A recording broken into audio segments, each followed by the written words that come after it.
Hola chicos, buenos días. ¿Quién puede confirmarme, por favor, cómo me copian? Hola, hola. Se escucha bien, dice.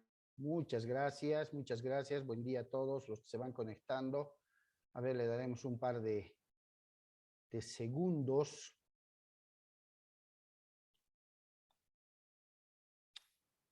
A quienes ya van estando en línea para poder empezar la clase. ¿Cómo han estado? ¿Qué tal su fin de semana?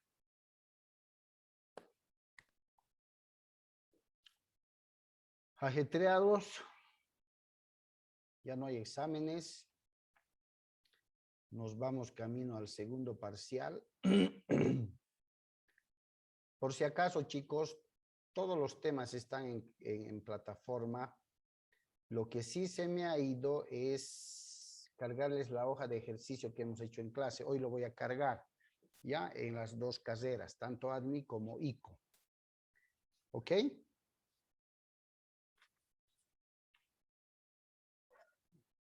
Algo que les quería pedir, chicos, es que en el momento que ingresen a plataforma y abren los videos, algún video que no pueda abrir, me comuniquen por mensajito, por favor, el video, la primera grabación o la segunda y de qué fecha. ¿Ya? Si es que el caso se presentara en nuestra materia. Si no, está perfecto. Bien, voy a empezar a compartir para que podamos ver ya este tema.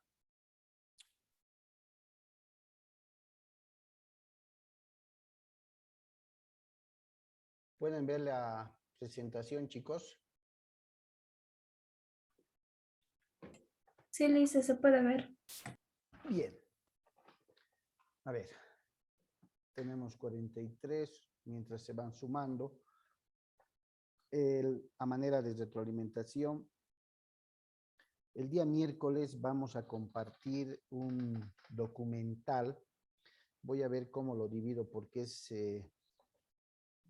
un poquito largo, creo que es más de nuestra clase, pero voy a ver de que podamos compartir lo más elemental que tiene que ver con el tema anterior sobre sindicatos, conflictos, convenios, colectivos, huelga y el lockout, para que podamos ver qué es lo que a partir de 1952, que es la fecha en la que se funda la que hoy conocemos como la Central Obrera Boliviana, mediante un magno Congreso de Trabajadores, cuando ya nuestro país había reconocido en su constitución política del Estado, no olvidemos que Bolivia constitucionaliza los derechos laborales, ¿no? A partir de la promulgación de la Constitución Política de 1938.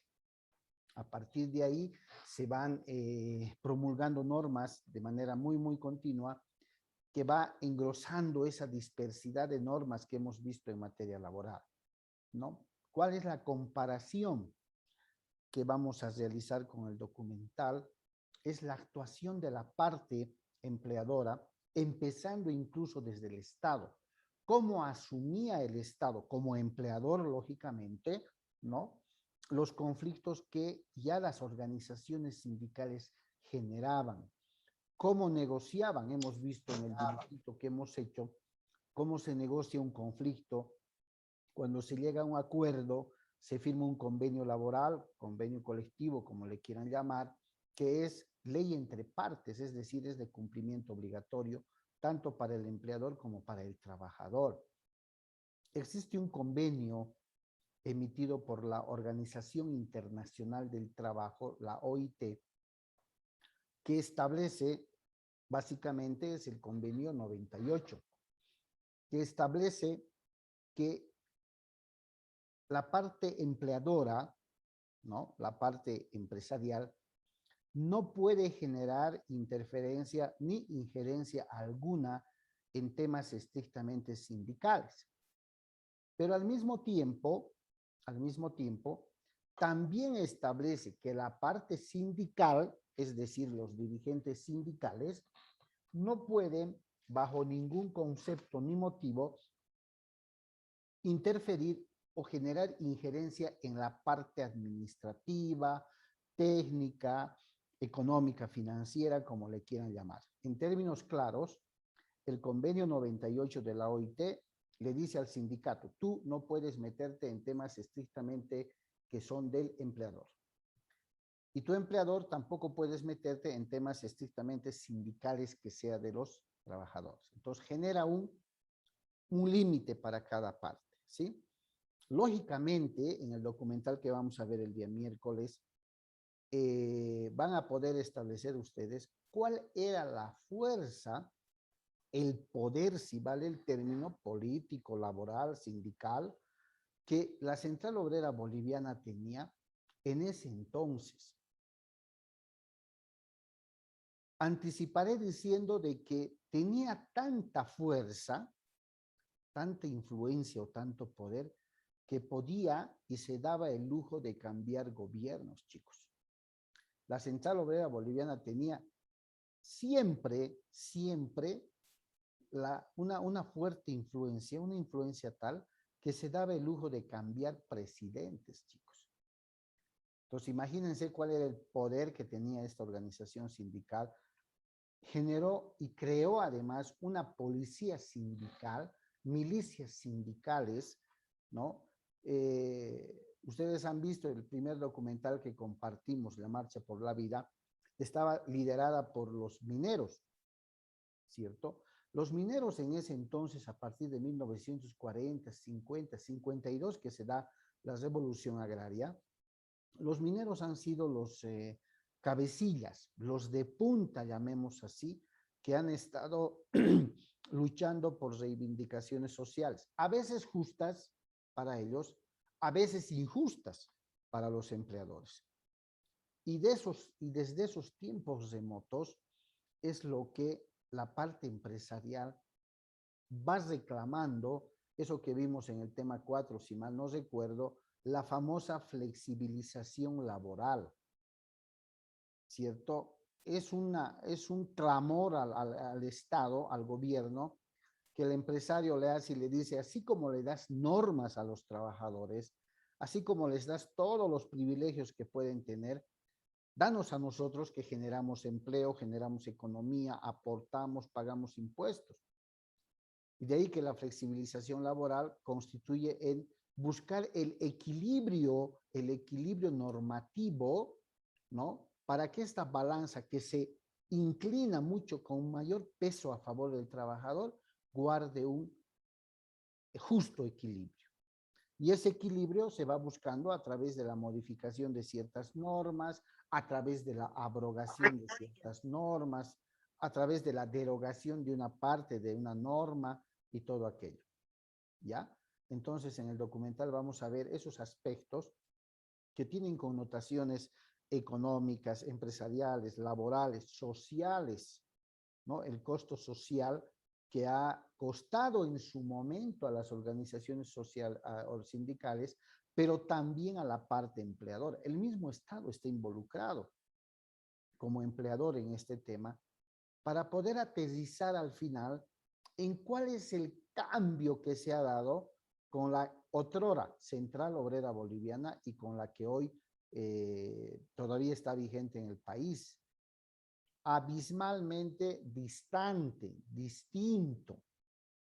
La fuerza que antes tenía la Central Obrera Boliviana no es nada en comparación a lo que hoy tiene. ¿Por qué? Porque se ha inclinado más por el lado político, esto visto desde un punto de vista académico. Ustedes han visto que en los 14 o 15 años anteriores, la Central Obrera Boliviana, que es en sus estatutos y en el fundamento y esencia de su constitución, es apolítica. ¿Por qué? Porque es una organización de trabajadores que buscan hacer respetar sus derechos y, lógicamente, conseguir nuevas conquistas sociales. Pero se ha visto en las últimas 2 décadas o 3, que se ha acercado a los gobiernos de turno, ha hecho pactos con los gobiernos de turno, y eso le ha quitado cierta fuerza cierto poder para ser un agente de cambio, si vale el término, porque conforme verán en el documental y se van a dar cuenta cuán fuerte era la influencia y el poder que manejaba la Central Obrera Boliviana. ¿Ok? Eso lo vamos a compartir el día miércoles.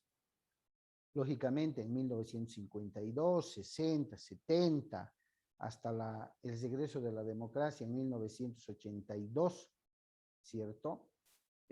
Bolivia había vivido cambios de gobierno, pero constantes, así.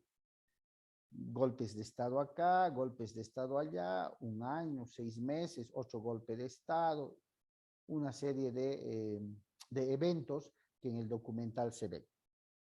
Bien, el día de hoy vamos a ver el procedimiento laboral. Es un tema con el que estamos cerrando la materia de derecho del trabajo, por eso el día miércoles he programado para ver el documental, para después de ello, a partir del próximo lunes, dar paso a la materia de seguridad social. De pronto les va a parecer corto, chicos, pero es desde el enfoque empresarial, como hemos estado compartiendo, ¿cierto? Para poder establecer las herramientas más útiles que ustedes puedan tener en un conocimiento básico cuando les toque desarrollar o aplicar ciertos aspectos o normativa de la que hemos hablado. Antes de empezar, hace un momento pronuncié la palabra abrogación de normas, también pronuncié la palabra derogación de normas. ¿Ustedes saben lo que es derogar y lo que es abrogar en materia normativa? ¿En derecho del comercio empresarial han visto? No.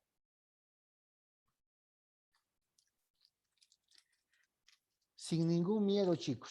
¿Saben lo que significa abrogar y derogar?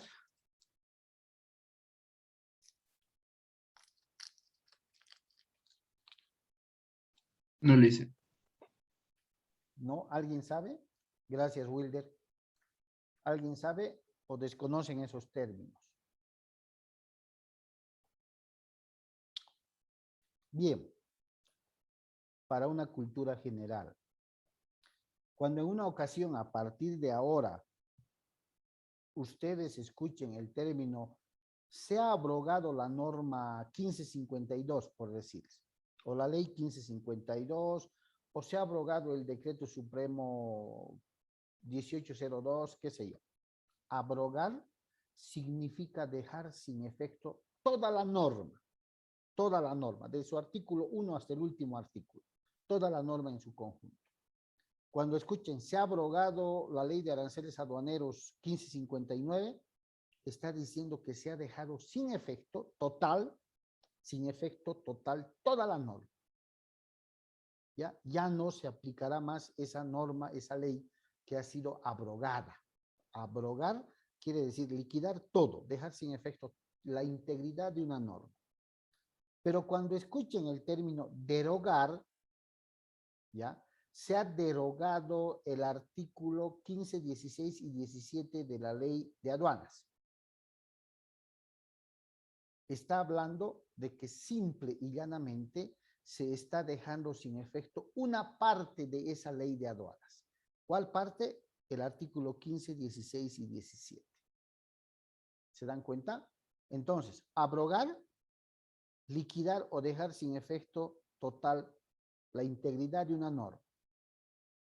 Toda la norma, abrogar. Derogar es dejar sin efecto una parte de la norma, no toda, una parte de la norma. ¿Listo? Eso significa, chicos.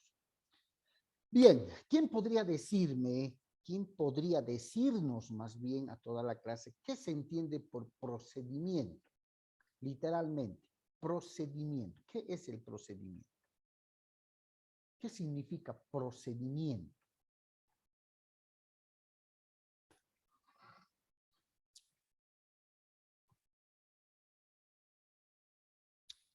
¿Nadie?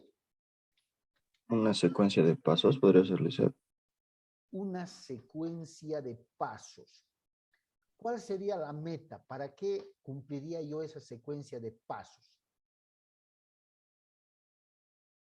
Para poder llegar al objetivo, supongo. Dice. Así es, así es. De manera muy sencilla, se entiende por procedimiento, ¿no? Hay muchas acepciones, hay muchas definiciones, eso es cierto.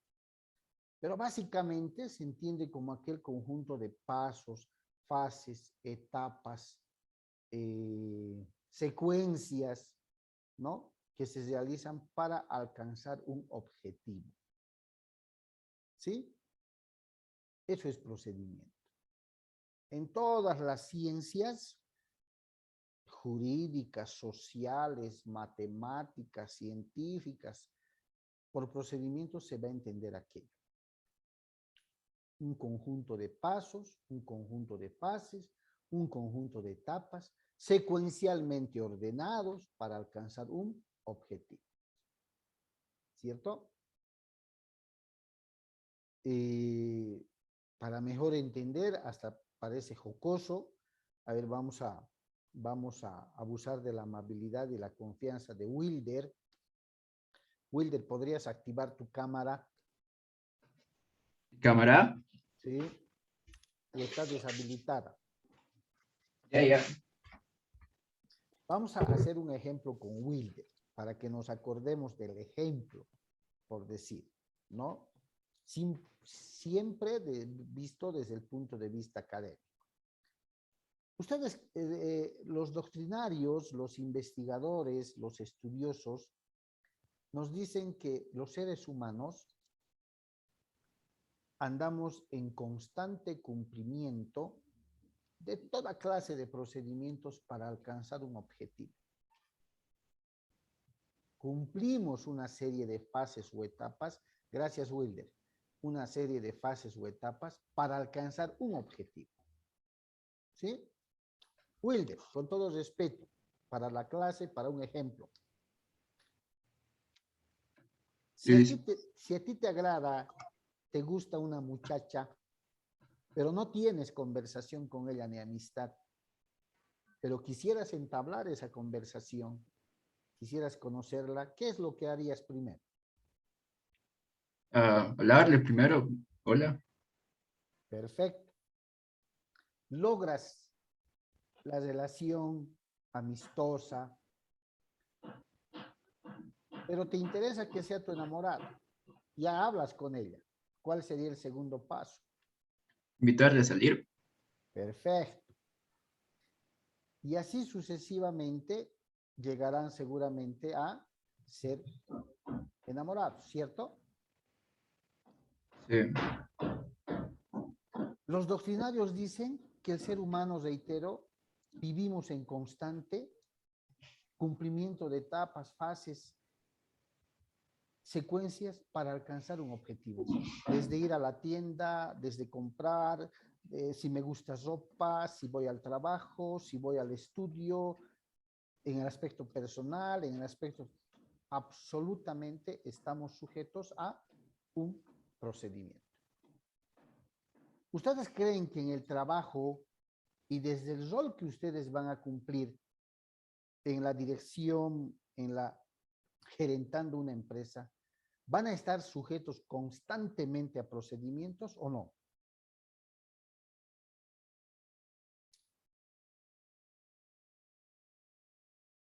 ¿O van a hacer lo que quieran? Yo diría, licenciado, que sí. Sí. En el trabajo, así sea uno independiente, ¿sí? Así tenga uno su propia empresa o la gerente o la presida para alguien, estamos sujetos a un procedimiento. Constantemente.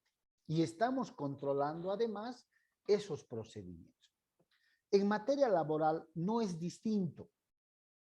La materia laboral no es la excepción, más al contrario, se sujeta a varios tipos de procedimiento.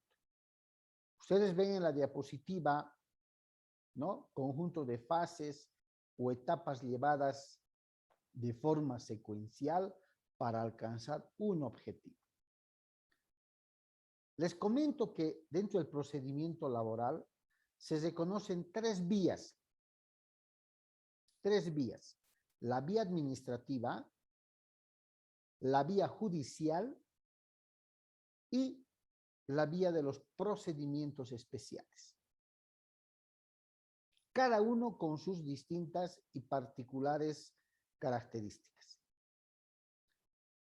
Lo que quiero que recuerden ustedes, si bien les voy a comentar en qué consiste una vía administrativa, en qué consiste una vía judicial, cuáles son esos procedimientos especiales, además, no vamos a ahondar en el tema legal, ¿no? Artículos y todo aquello. Les voy a comentar porque no es el fuerte de la carrera que ustedes tienen, pero tienen que conocer de manera muy básica qué procedimientos existe en materia laboral. ¿Cuál es la vía administrativa? Primero, como su nombre indica, vía administrativa. Esta vía, este escenario o sede en el ámbito administrativo, como quieran llamarle ustedes, nada tiene que ver con el escenario judicial. Nada. Es enteramente administrativo. ¿Ya? A esta vía la va a regentar, hay un rector, hay una tuición específica de esta vía que no es otra que el Ministerio de Trabajo, Empleo y Previsión Social. Esto quiere decir que la vía administrativa, ¿sí?, está regentada por el Ministerio de Trabajo, Empleo y Previsión Social como máxima autoridad de esta vía administrativa. Y todos sabemos que el Ministerio de Trabajo tiene su sede en la ciudad de La Paz, ¿cierto? Pero a nivel departamental están las jefaturas departamentales de trabajo, ¿no? Son los representantes del Ministerio de Trabajo en cada uno de los departamentos. ¿Ya? El derecho administrativo, si algo vieron cuando vieron derecho empresarial y comercial, el derecho administrativo tiene que ver con regular las funciones que los empleados, que los funcionarios en las distintas entidades públicas ejercen o cumplen. Tiene que ver con ello. El derecho administrativo, chicos, goza de un principio, si alguien lo ha escuchado, que se llama informalismo o informalidad. Principio de informalismo o principio de informalidad en la vía administrativa. ¿Qué quiere decir? No es que se haga todo lo que uno quiere, pero no es tan rígido como la vía judicial. ¿A qué se refiere el principio de informalismo o informalidad? Hagamos un ejemplo. Conforme ven ustedes en la diapositiva. Vamos a suponer que un trabajador es despedido injustificadamente. ¿Ya? Vamos a suponer. Se presenta ante el Ministerio de Trabajo o ante la Jefatura Departamental de Trabajo de acá de Cochabamba, de La Paz o de donde esté, y la denuncia que él puede hacer no necesariamente requiere de un memorial firmada por abogado, de una carta escrita como tal, no. Lo puede hacer de manera informal, es decir, de manera verbal. ¿Cómo lo puede hacer por escrito? ¿Se dan cuenta? No hay una formalidad establecida. A eso se refiere el principio de informalismo en materia administrativa laboral.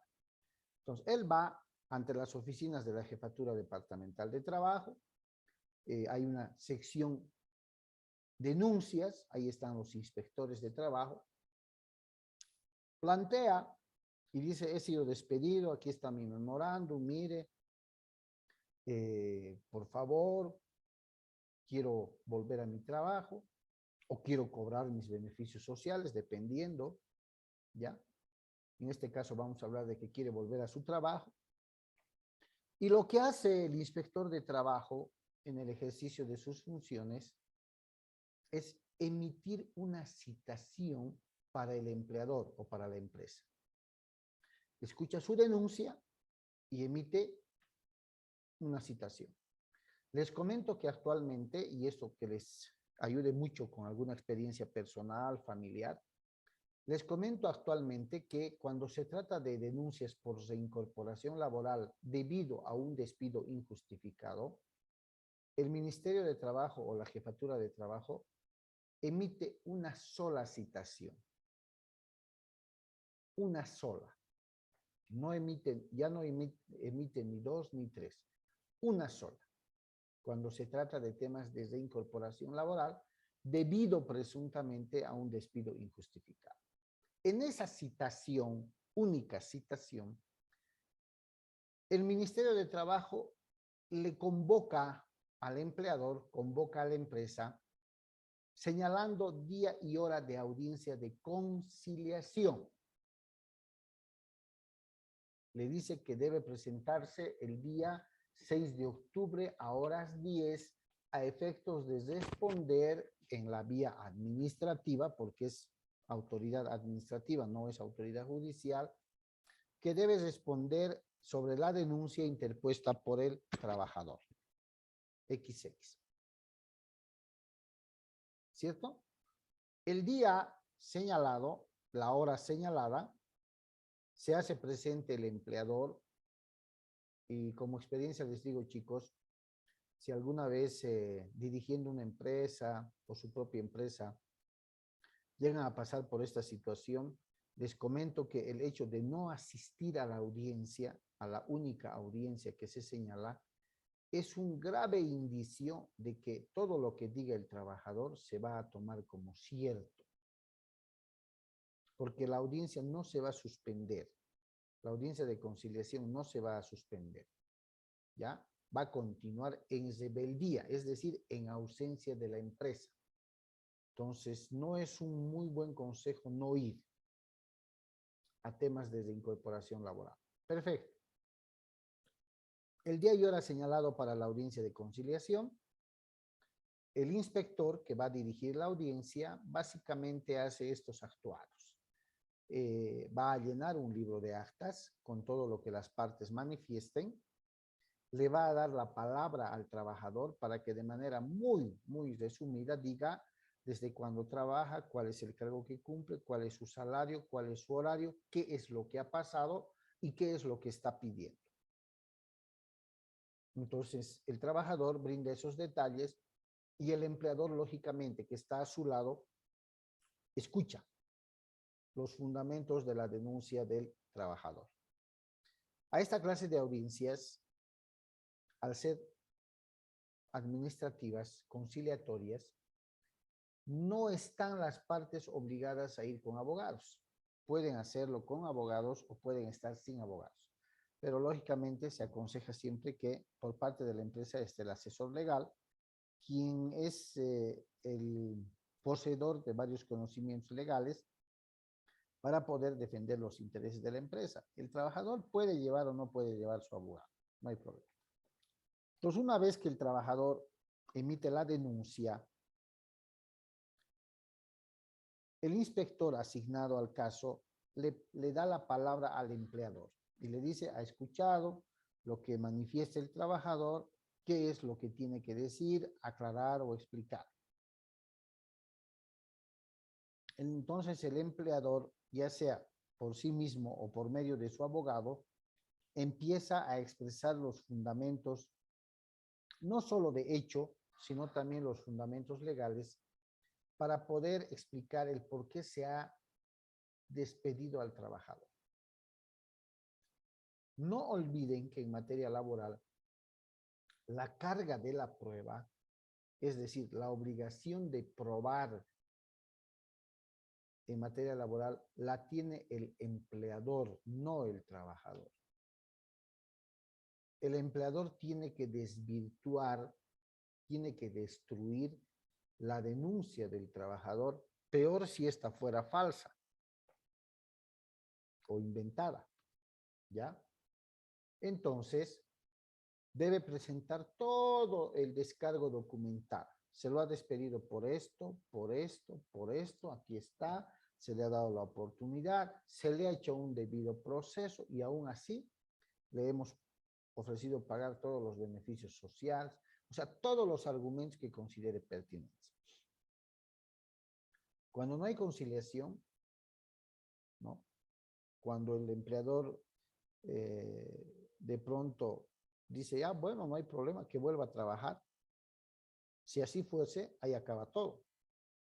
Por lo general no es así. El empleador, la empresa, presenta todos los documentos de descargo a la denuncia y la jefatura de trabajo tiene un plazo para emitir, ya sea una conminatoria, una resolución de reincorporación laboral, o ya sea una resolución que le dé razón a la empresa. Y le diga, no, el despido ha sido justo. Si usted quiere, vaya y reclame a la vía judicial. Lo manda al juez laboral. Pero asumamos en el ejemplo que el ministerio emite la conminatoria de reincorporación. Me dice a mí con esa resolución que debo reincorporar, pero no estoy de acuerdo con los fundamentos en los que el inspector sustenta su conminatoria, el director en todo caso. En materia administrativa, chicos, y esto quiero que lo sepan bien, existen dos recursos de impugnación, dos recursos de reclamo, puede decirse, dos recursos por los que puedo demostrar mi desacuerdo. Uno es el recurso revocatorio y el otro es el recurso jerárquico. ¿Cómo se usa esto? En la jefatura departamental o el Ministerio de Trabajo emite la conminatoria y me dice reincorpóralo en el plazo de 3 o 5 días. Yo no estoy de acuerdo. Yo una vez que me notifiquen con la conminatoria, que me hagan conocer, tengo 10 días para poder impugnar. Primero, por orden, se presenta el recurso revocatorio. ¿Contra quién lo presento? Contra el mismo jefe departamental o contra la misma autoridad que ha emitido la conminatoria. Y le digo, no estoy de acuerdo por esto, por esto, por esto, por esto, y pido que usted revoque su decisión y mande el caso a la vía judicial. ¿Cierto? Tengo el derecho de hacerlo. La autoridad que ha emitido la conminatoria de reincorporación y es la que va a resolver en primera instancia mis recursos revocatorios, asumamos que ratifica la decisión de ordenar la reincorporación laboral. No hace caso a mis fundamentos, saca otra resolución y dice, no, se confirma la resolución de conminatoria de reincorporación. Me queda un segundo recurso, que es el recurso jerárquico, de jerarquía. Ese segundo recurso, para el cual también tengo 10 días hábiles para poder presentar a partir de la notificación que me han hecho con la resolución que resuelve el recurso revocatorio, ya no lo va a resolver el mismo jefe departamental de trabajo. Por eso se llama recurso jerárquico. Quien va a resolver ese recurso jerárquico es el mismo ministro de Trabajo en la ciudad de La Paz. Mediante una resolución ministerial va a resolver ese recurso jerárquico, que como empresa lo he presentado, estoy en mi derecho. Si el ministro de Trabajo encuentra fundado mis motivos para poder impugnar, va a revocar la decisión que tomó su jefe departamental. Si el ministro encuentra que la decisión del jefe departamental en emitir la reincorporación laboral es legal y es correcta, va a confirmar la resolución. O Si el ministro encuentra algunos vicios, errores elementales en la tramitación del procedimiento, incluso puede anular obrados hasta el vicio más antiguo. ¿Ya? Ahí termina, una vez que el ministro emite la resolución ministerial, ya sea confirmando, revocando o anulando, ahí termina la vía administrativa.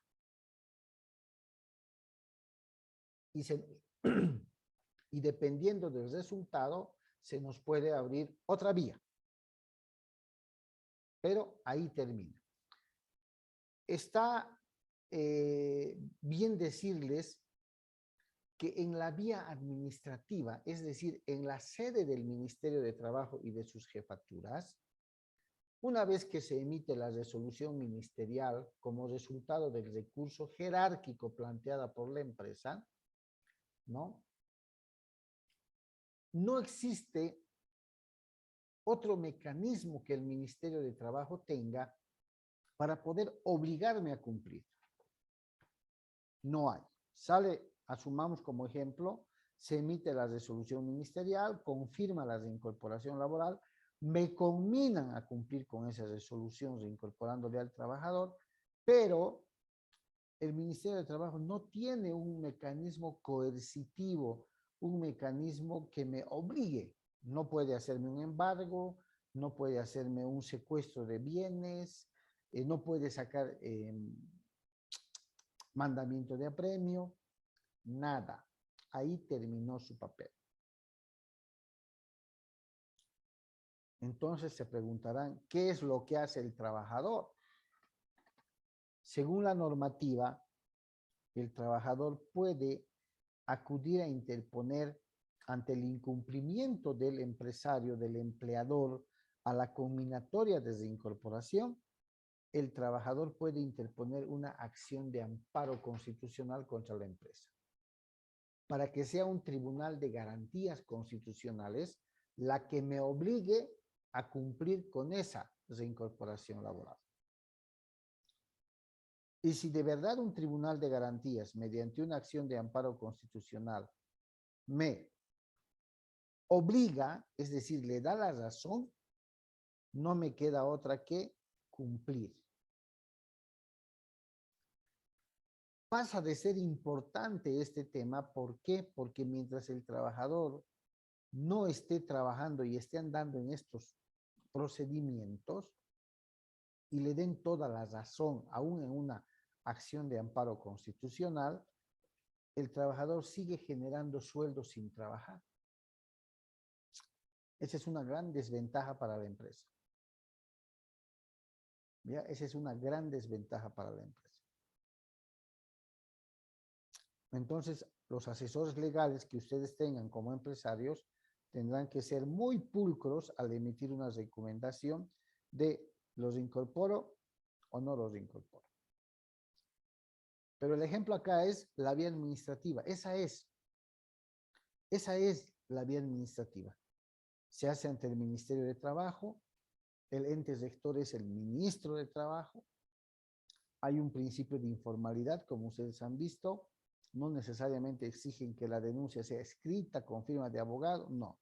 Se la puede hacer verbal, se la puede hacer escrita, puede asistirse con abogado o sin abogado, y así sucesivamente hasta llegar al final del procedimiento. ¿Ok? ¿Cuál es la segunda vía que ven en pantalla? ¿Quién me dice? Judiciales, ¿eh? La vía judicial. Ahora nos vamos a ver con la vía judicial. Procedimiento judicial. A ver, pero estamos llegando al final de la primera sesión. En cualquier momento se nos va a cortar, chicos. ¿Ya? Entonces, denme 2 segundos y les paso enseguida el nuevo link. ¿Ok? Ok, licenciado.